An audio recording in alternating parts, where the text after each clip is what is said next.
আসসালামু আলাইকুম। আমি নাসরিন আক্তার বিথি। আমি পেশায় একজন সহকারী শিক্ষিকা। তো আজকে আপনাদের সবার সামনে আমি একটা বক্তব্য পেশ করার জন্য আসছি। এক কথায় বলতে গেলে প্রতিবাদ করার জন্য আসছি। আমি জানি না এটা আমার উচিত হবে কিনা, তারপর আমি একজন শিক্ষক হিসেবে এটা মেনে নিতে পারিনি। যেই কিছুদিন যাবত দেখছি প্রবাসীদের নিয়ে ফেসবুকে বলেন যোগাযোগ মাধ্যমের মধ্যে ছড়িয়ে গেছে প্রবাসীদেরকে বাঙালি মেয়েরা বিয়ে করতে চায় না কেন, বিয়ে করে না কেন, বা এই বিয়ে নিয়ে বা প্রবাসীদের নিয়ে একটা তুলফার একটা উঠে গেছে, একটা ঢেউ চলতেছে ফেসবুকে। তো সেটার বিপক্ষেও আমি কথা বলতে আসিনি, পক্ষেও আমি কথা বলতে আসিনি। যেটা সত্য, যেটা বাস্তব, সেই উপকরণটাই আমি তুলে ধরার চেষ্টা করছি। এই যে প্রবাসী ছেলেদেরকে নিয়ে যে এত কথা হচ্ছে, যেই মেয়েরা এই সমস্ত আলোচনা করছে, তারা কি আদৌ কোনো ভদ্র ফ্যামিলির মেয়ে, না তারা আদৌ কোনোদিন ভদ্রতা শিখেছে? আদৌ ভদ্রতা শিখতে পেরেছে কি তারা কি উচ্চশিক্ষায় শিক্ষিত হতে পেরেছে? আমার মনে হয় না। যেই প্রবাসীরা দিনের পর দিন, রাতের পর রাত কষ্ট করে টাকা উপার্জন করে দেশে পাঠাচ্ছে, মা বাবা ভাই বোনকে ফেলে, স্ত্রী সন্তানদেরকে ফেলে, যারা বিদেশ পাড়ি জমিয়েছেন, তারা আজ এই সমস্ত কথা শোনার জন্য পাড়ি জমিয়েছিলেন বা এই সমস্ত কথা শোনার জন্য পাড়ি জমাচ্ছেন? আমি এটা কখনোই মানতে পারবো না। আমি একজন নারী হয়ে কোনোদিন এটা মানতে পারবো না এবং পারিনি। সেই জন্যই আজকে আমার এই ভিডিও দেয়া, যেটা হচ্ছে একজন পুরুষ তার স্ত্রী, তার সন্তান, তার মা বাবা ভাই বোন, পাড়া প্রতিবেশী, আত্মীয় স্বজন নিয়ে কাছে থাকতে চায়। সেই পুরুষ দিনের পর দিন, বছরের পর বছর, এমনও সময় চলে যায় তাদের যে তারা বৃদ্ধ বয়সেও এই দেশের বাইরে থাকে, প্রবাসে থাকে। কেন থাকে জানেন? তারা তাদের একমুঠো ভাত ভালো করে যাতে খেতে পারে, পড়তে পারে, সুন্দর করে চলতে পারে, তাদের ফ্যামিলি যেন সুন্দরভাবে চলতে পারে, সেই জন্য তারা প্রবাসে পাড়ি জমিয়েছেন। সেটা কি তাদের দোষ? সেটা কি তাদের অপরাধ? যে সমস্ত মেয়েরা এগুলো বলে বেড়াচ্ছে যে প্রবাসী ছেলেদেরকে তারা বিয়ে করে না, তারা বিয়ে করবে না, কেন? কিছু কিছু ফকিন্নির বাচ্চারা আছে, এটা আমি বলতে বাধ্য হইলাম, কিছু কিছু ফকিন্নির বাচ্চারা আছে যারা কখনো খাবার দুমুঠো ভাত জোগাড় করতে পারতি না, জীবনে ভাত খাওয়ার মতো যোগ্যতাও তোদের ছিল না, কামাই রোজগার করার মতো কেউ ছিল না বা নাই। সেই ফকিন্নির বাচ্চাদেরকে কিন্তু আজকে তালেবর বানাই দিছে এই প্রবাসীরা। ঠিক আছে, এই প্রবাসীরা তালেবর বানাই দিছে। যেটা হয়েছে, আমার মনে হচ্ছিল এই কথাগুলো বলা অতীব জরুরি, সেজন্য আমি আজকে এই কথাগুলো বলছি। আমি জানি না এটা আমার ভালো কিনা মন্দ, তবে আমি প্রতিবাদী। আমি বিশ্বাস করি যে প্রতিবাদ করা আমার একান্তই কর্তব্য। আমি একজন মেয়ে হয়ে আরেকজন মেয়েকে ছোট করছি না, আমি কোনো মা হয়ে আরেকজন মাকে ছোট করছি না, আমি একজন বোন হয়ে আরেকজন বোনকে ছোট করতে চাচ্ছি না। কিন্তু আমি এটাও মানতে পারিনি প্রবাসীদের নিয়ে যে এত কথা হচ্ছিল, সে কথাটা আমার মধ্যে খুব খারাপ লেগেছে, আমার শুনতেও খারাপ লাগছে। যেই প্রবাসীদের জন্য আজকে মেয়েরা পায়ের উপর পা তুলে খায়, এবং আজকে বিয়ে হলে কালকেই বলে আমাকে ফ্ল্যাট কিনে দাও, আমাকে বাড়ি করে দাও, আমাকে গাড়ি করে দাও, আমাকে মোবাইল দাও, আমাকে দামি ড্রেস দাও। আরে ব্র্যান্ডের দামি ড্রেস আর ভালো ভালো দামি হাই সোসাইটিতে চলা এবং দামি দামি সেট ইউজ করা, মোবাইল সেট ইউজ করতেছস কার কারণে ইউজ করতেছস? এই প্রবাসীদের কারণে ইউজ করতেছস। এই বাংলাদেশের প্রেক্ষাপটে আজকে আমি একজন সরকারি চাকরিজীবী, বাংলাদেশের প্রেক্ষাপটে কয়জন পুরুষ আছে যে তাদের স্ত্রীদের তাদের চাহিদা মতো চালাতে পারে? একমাত্র প্রবাসীরাই আছে যারা তাদের বউদেরকে উন্নত জীবন দান করেন, উন্নত জীবন দিয়ে রাখেন, এবং সেই প্রবাসীরাই ঠকেন। তাদের বউরাই স্বর্ণ অলংকার নিয়ে পালায় চলে যায়, এজনের হাত ধরে ওজনের হাত ধরে, ছেলে মেয়ে ফালাইয়া এভাবে চলে যায়। আমি আসলে এটা মানতে পারিনি। কেন মানতে পারিনি জানেন? আমি কুমিল্লা ডিস্ট্রিক্টের, আমি কুমিল্লা জেলার মধ্যে দেখা গেছে যে অধিকাংশ পুরুষ মানুষই দেশের বাইরে থাকে, অধিকাংশ মানুষই বিদেশে পাড়ি জমিয়েছেন। তাই বলে কি তারা বিদেশে পাড়ি জমিয়েছেন বলে কি তাদের অন্যায়, তাদের দোষ? আমি এটা মানতে পারলাম না। এবং আমি সেই সমস্ত মেয়েদেরকে বলছি যে সমস্ত জন্মের দোষ আছে, সেই সমস্ত মেয়েদের জন্মের দোষ আছে। ঠিক আছে, এই যে 3-4টা মেয়ের জন্য হাজার হাজার মেয়েকে এত কথা শুনতে হচ্ছে, কেন? আমাদের কি দোষ? কিছু কিছু মেয়েরা খারাপ কাজ করে, বাকি দোষগুলো পড়ে আমাদের মতো সাধারণ মেয়েদের উপর। কেন পড়বে? একটা মেয়েকে বলা মানে আরেকটা মেয়ের উপর লাগা, একটা নারীকে বলা মানে আরেকটা নারীর কষ্ট লাগা। এটাই তো স্বাভাবিক, এটাই তো হওয়া উচিত। কিন্তু আজকে আমার খুব খারাপ লেগেছে এটা, যে প্রবাসীদেরকে নিয়ে যে কথা হচ্ছিল, যে প্রবাসীরা কখনো ভালো, বাংলাদেশের মেয়েরা প্রবাসীদের পছন্দ করে না, বাংলাদেশের মেয়েরা প্রবাসীদের বিয়ে করতে চায় না। কেন করবে না? আরে আজকে যদি একটা প্রপোজ আসে যে তুমি কি একটা ছেলেকে বিয়ে করবে, সে দেশের বাইরে থাকছে, সিটিজেনশিপ, ওমা সে তো দৌড়ে আসবে, হ্যাঁ আব্বু আমি বিয়ে করব। কেন না?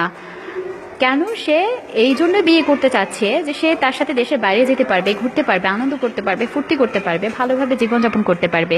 আমার চোখের দেখা বাস্তব যেই কথাগুলো আমি বলছি, এগুলো হয়তো অনেকের কাছে ভালো লাগবে না, কিন্তু আমার কিছু করার ছিল না, আমি এটা সহ্য করতে পারিনি।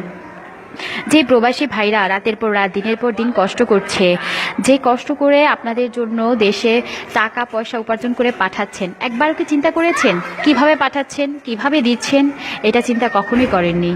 ঈদ আসলে ঈদ শপিং করব, ব্যালেন্স দাও, টাকা দাও, আমি এভাবে করব ওইভাবে করব, লাখ লাখ টাকা উড়াচ্ছেন। কার উড়াচ্ছেন? সে প্রবাসী ভাইদের। আরে ফকিন্নির মেয়েরা, ভাত খাওয়ার উপযুক্তও ছিলি না, ভাত খাবি যে সে প্লেটটাও তোদের ছিল না। কিছু কিছু ফ্যামিলি আছে যে ফ্যামিলির মেয়েরা মানে কি বলবো, যে আসলে এইখান থেকে ওইখানে যাবে, সে ভাড়াটা পর্যন্ত তাদের কাছে থাকে না। কিন্তু এই প্রবাসীদের মতো ভাইয়েরা, প্রবাসীদের মতো মানুষেরা এই তোদের মতো মেয়েদেরকে কিছু মানে জায়গায় উঠাইছে আর কি, সেজন্য আজকে এই কথাগুলো শুনতে হচ্ছে তাদের। তবে আমি এটুকুই বলবো যে আসলে আমি কাউকে ছোট করে কথা বলছি না, হায় প্রতিপন্ন করে কথা বলছি না, কিন্তু আমার শুনতে খুবই খারাপ লেগেছে যে প্রবাসীদের নিয়ে এই সমস্ত কথা হচ্ছিল। আমি এটা আসলে মানতে পারিনি। আমি জানি না আজকে এই ভিডিও করার পর আপনাদের মনে কি আসবে। আসলে আমার খুব খারাপ লেগেছিল। এই প্রবাসীরা দিনের পর দিন, ঘন্টার পর ঘন্টা, সেকেন্ডে সেকেন্ডে কষ্ট করছে। কাদের জন্য করছে? এই বাংলাদেশে তাদের মা ভাই বোনকে, স্বামী এবং তাদের স্ত্রীদেরকে, তাদের সন্তানদেরকে ফেলে গিয়েছে, সেই জন্য তাদের জন্যই কষ্ট করছে। তাদেরকে রোজগার করে খাওয়ানোর জন্যই কষ্ট করছে, উপার্জন তাদের জন্যই করছে। আর সেই মেয়েরা আজকে বলছে যে প্রবাসীদের বিয়ে করতে হয় না, প্রবাসীদের বিয়ে করলে আসলে মেয়েরা কষ্ট পায়, হ্যান ত্যান। এগুলো কোনো কথা? এগুলো কোনো ভালো বংশের মেয়েদের কথা? আমার মনে হয় না। কখনো কোনো ভদ্রতা, কোনো নম্রতা, কোনো কি বলবো, যে শিক্ষিত ফ্যামিলির মেয়েরা কখনোই এগুলো বলতে পারবে না, এবং তাদের মুখ দিয়ে কখনোই এটা আসবে না। আমি তো এটা মানতেই পারছি না যে প্রবাসীরা এত কষ্ট করছে, দিনের পর দিন, ঘন্টার পর ঘন্টা এত কষ্ট করছে। কাদের জন্য? আরে 2টা টাকার জন্য ভিক্ষা পর্যন্ত মানুষ করে, 2টা পয়সার জন্য ভিক্ষা মানুষ পর্যন্ত করে। ব্র্যান্ডের শাড়ি, ব্র্যান্ডের গেঞ্জি, ব্র্যান্ডের টি শার্ট, ব্র্যান্ডের প্যান্ট, ব্র্যান্ডের আর কি বলবো, যে মোবাইল সেট, এগুলো ইউজ করতেছিস কার জন্য জানোস? একমাত্র প্রবাসীদের জন্য। আরে 10,000, 20,000, 25,000 তোদের কাছে কোনো ব্যাপারই না। 1 লাখ 1.5 লাখ টাকা পর্যন্ত শপিং করস, কার জন্য করস? এই প্রবাসীদের জন্য করস। আর সেই প্রবাসীদের নিয়ে এত কথা। তো আমি আসলে এটা মানতে পারিনি বলে আজকে ভিডিওটা করেছি। আমি জানি না এটাকে কিভাবে দেখবেন, তবে আমার খুব খারাপ লেগেছে, খুবই খারাপ লেগেছে। এই সমস্ত মেয়েদের জন্য, এই সমস্ত কুলাঙ্গারদের জন্ম দিয়ে যে মা বাবা কি ভুল করেছেন তারা নিজেও জানে না। এই কুলাঙ্গারদের জন্য আমাদেরও কথা শুনতে হয়। এরা যত বাজে কাজ, যত বাজে খারাপ কাজগুলো করে করে বেড়ায়, এবং এদের জন্যই, কিছু কিছু মেয়ের জন্যই আমাদের পুরো নারী জাতিকে অপমানিত, অবহেলিত হতে হয়। যে প্রবাসীরা বিয়ে করে বউ রেখে যাচ্ছেন, দেশে রেখে যাওয়ার পর থেকে হাজার হাজার লাখ লাখ টাকা দিচ্ছেন, সেই প্রবাসীদের বউরাই ভেগে যাচ্ছে। এই যে এত নিউজ দেখা যাচ্ছে, কিছুদিন পর পর দেখা যায় ফেসবুকেই একটা ঢেউ উঠে যায়, একটা ঝড় তুফানের মতো হয়, শুরু হয়ে যায় যে প্রবাসীর বউ আরেকজনের সাথে চলে গেছে, এইজন টাকা নিয়ে চলে গেছে, স্বর্ণ নিয়ে চলে গেছে, বাচ্চা কাচ্চা সন্তানাদি ফেলে চলে গেছেন। এটা হরহর হচ্ছে, বাস্তবতা। এটা বাস্তব স্বীকার করতে হবে, এটা হচ্ছে, এবং এই প্রবাসীদের ভাইদের সাথেই হচ্ছে। তোরা যে দিনের পর দিন এই প্রবাসীদের ঠকাচ্ছিস, প্রবাসীদের সাথে মেলামেশা করছিস, তাদের সংসার করছিস, তোদেরকে এক বিন্দু লজ্জা লাগে না? লজ্জা আছে তোদের মতো মেয়েদেরকে আসলে নারী হিসেবে মানতে আমার লজ্জা লাগছে, আসলেই লজ্জা লাগছে। আমার কাছে আসলে অনেক কষ্ট লাগছে যে দিনে একটা দিন মা বাবাকে না দেখলে কত কষ্ট হয়। সেই মানুষেরাই, আমাদের মতো মানুষেরাই দিনের পর দিন, ঘন্টার পর ঘন্টা, বছর কি বছর কাটিয়ে দেয় আত্মীয় স্বজন ছাড়া অন্য একটা রাষ্ট্রে যেয়ে কত কষ্ট করে।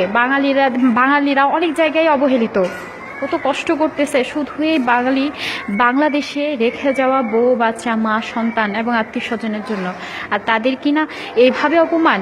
আসলে এটা আমি মানতে পারিনি। আমি জানি না আজকে আমার এই কথাগুলো কার ভালো লাগবে কার মন্দ লাগবে, কে কি বলবে না বলবে, কিন্তু আসলে আমি এটা মানতে পারিনি। এটা আমার পক্ষে মানা সম্ভব হয়নি। তো আমি আপনাদের সবার কাছে ক্ষমা চেয়ে নিচ্ছি যে আসলে আমি আজকে এই ভিডিওটা দিতাম না, আপলোড দেওয়ার কোনো ইচ্ছা আমার ছিল না, কিন্তু আসলে আমি বাস্তবতাটা থেকেই কথাগুলো বলেছি। আমি জানি না আপনাদের কেমন লাগবে বা কেমন লেগেছে। আমাকে সবাই ক্ষমার দৃষ্টিতে দেখবেন। আমি আপনাদের সবার কাছেই ক্ষমা চেয়ে নিচ্ছি, কারণ এই সমস্ত কথা বলা আসলে আমার উচিত ছিল না, কিন্তু আমি বুঝতে পারিনি এবং আমি সহ্যও করতে পারিনি। তো যে প্রবাসী ভাইরা আছেন, দেশের বাইরে আছেন, তাদের জন্য আমার অন্তঃস্থল থেকে তাদের জন্য আমার দোয়া রইল, শুভকামনা রইল। আপনারা অনেক ভালো থাকবেন, অনেক সুস্থ থাকবেন, এবং কে কি বললো না বললো এটা নিয়ে কখনো চিন্তা করবেন না, কারণ জীবনটাই হচ্ছে একটা যুদ্ধক্ষেত্র। এখানে যুদ্ধ করতেই হবে। এখানে সমালোচকরা থাকবে সমালোচনা করার জন্য, সমালোচনা করার জন্য পেছনে পেছনে ঘুরে। অর্থাৎ তাদের সমালোচনা শুনে যদি আপনারা স্তব্ধ হয়ে যান, মন খারাপ করেন, কষ্ট পান, তাহলে তো জীবনে চলতে পারবেন না, এগোতে পারবেন না। আমি আমার পক্ষ থেকে আপনাদের সবাইকে জানাচ্ছি অকৃত্রিম ভালোবাসা, এবং সবার প্রতি রইল আমার অনেক দোয়া এবং শুভকামনা। সবাই ভালো থাকবেন। আল্লাহ হাফেজ।